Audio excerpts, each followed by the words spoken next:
Hello বন্ধুরা, welcome back to my channel বার্লাভার PSP. আমি শুভ নিয়ে চলে এসেছি আপনাদের সামনে আরও একটি নতুন ভিডিও। তো চলুন ভিডিওটি শুরু করা যাক। তো বন্ধুরা, আজকে আমি বলবো বাজিগার এবং ফিঞ্চ পাখির মতো খাঁচার পাখিকে যদি আমরা আমাদের ইন্ডিয়ার প্রাকৃতিক পরিবেশে ছেড়ে দিই তাহলে কি হয়। আমরা অনেকেই কিছু না জেনে বুঝে দেখলাম যে খাঁচার মধ্যে বন্দি করে কিছু পাখি বিক্রি হচ্ছে, সেগুলোকে আমরা মুক্ত করার জন্য কিছু দাম দিয়ে কিনে নিলাম আর খোলা আকাশের নিচে উড়িয়ে দিলাম। আর এটা করে পাখি মুক্ত নয়, বরং আমরা পাখিগুলোকে হত্যা করছি। এখন আপনারা অনেকেই ভাবছেন যে পাখিগুলোকে ছেড়ে দিলে হত্যা কিভাবে করা হচ্ছে।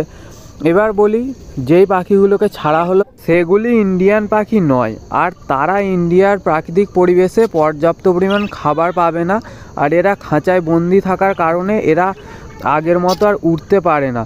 তাই কোনো শিকারি পাখি এদের মেরে খেয়ে ফেলবে, আর না হলে কিছুদিনের মধ্যে এরা নিজেরা না খেতে পেয়ে মারা যাবে। আর অনেকেই আছে যারা শখের বশে এই সমস্ত পাখিগুলোকে কিনে বাড়িতে রেখে দিই, কিছুদিন পর মনে হয় যে আর ভালো লাগছে না বা সময় দিতে পারছি না, তাই খাঁচার পাখিকে ছেড়ে দিই। আর এভাবেই আমরা আজকের দিনে পাখিগুলোকে মেরে ফেলছি।